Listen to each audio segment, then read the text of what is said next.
مراد خويا قالوا لي بلي حليت فيسبوك ما كلينا والو.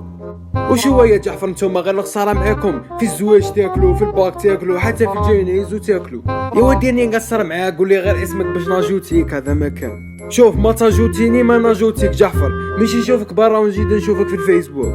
يا خويا دابا راسك انا قلت نبعث لك شويه فتيات وانت ما حبيتش. يا ودي راني نقصر معاك اكتب جعفر المسطول راك تلقى فوطو تاع حسني ربي يرحمه. ايا خلاص مالا دوك نبعث لك ونريقلوها.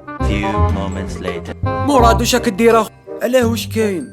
يا ودي تحط خوك صغير في واد كنيس. قول والله على بها لقيتها معمره بليجان. وشنو هذو ليجان مراد؟ ما جان هذيك يد الزرقاء هذيك جان. مراد انت بنادم والله كويزينير هذاك جام واش جام وانا وين على بالي يا جعفر على بالك بلاني جديد. المهم خلينا من الاخر تبعث لي الفتيات ولا ما تبعثش. شوف مراد كي غفني راح نعطيك الفيسبوك تاع وحده واهدر